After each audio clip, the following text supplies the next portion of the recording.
ఓం నమో వెంకటేశాయ. తిరుమల శ్రీవారాలయంలో అనేక ఉత్సవాలు నిర్వహించబడుతూ ఉంటాయి. అందులో భాగంగా శ్రావణ మాసం ఏకాదశి, ద్వాదశి, త్రయోదశితో పూర్తయ్యే విధంగా 3 రోజుల పాటు వార్షిక పవిత్రోత్సవాలు వైభవంగా నిర్వహించబడతాయి. ఈ పవిత్రోత్సవాలు ముఖ్యంగా అన్ని దోషాల పరిహారార్థం కోసమై తెలిసి తెలియక యాత్రికుల వల్ల కానీ, భక్తుల వల్ల కానీ, కైంకర్యాల్లో కానీ, ఇతర సంవత్సరజనిత సర్వదోష ప్రాయశ్చిత్తార్థంగా ఈ పవిత్రోత్సవాలు 3 రోజుల పాటు శ్రీవారాలయంలో వైభవంగా నిర్వహిస్తారు.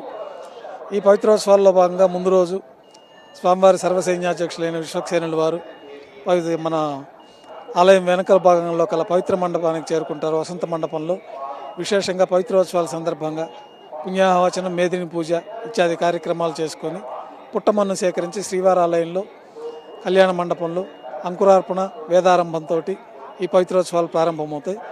మొదటి రోజు పవిత్రోత్సవాల్లో భాగంగా ఆ రోజు విశేషమైన హోమాది వైదిక కార్యక్రమాలు నిర్వహించిన తర్వాత స్నపన తిరుమంజనం నిర్వహిస్తారు. ఆ రోజు యథావిధిగా సాయంకాలం కూడా విశేషమైన హోమాలు, పవిత్ర ప్రతిష్ఠ కార్యక్రమాన్ని కళ్యాణ మండపంలో వైభవంగా నిర్వహిస్తారు. రెండవ రోజు పవిత్రోత్సవాల్లో భాగంగా ఉదయం యథావిధిగా యాగశాలలో విశేషమైన వైదిక కార్యక్రమాలు, హోమాలు, స్నపన తిరుమంజనం. ఆ రోజు పవిత్రాలంతా కూడా మూలమూర్తి దగ్గర నుంచి ఉపాలయాల్లో దేవతామూర్తులందరికీ ఈ పవిత్రాల సమర్పణతోటి ఉదయం కార్యక్రమాలు పూర్తి అవుతాయి. ఆ రోజు రాత్రి యథావిధిగా విశేషమైన హోమాలు, కార్యక్రమాలు జరపబడతాయి.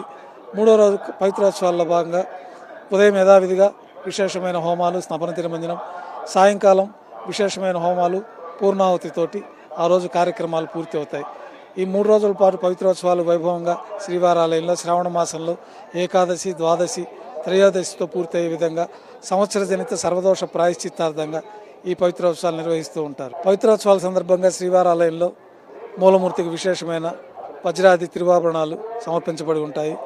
ఆలయంలో అన్ని ఆర్జిత సేవలు రద్దు చేయబడి ఉంటాయి.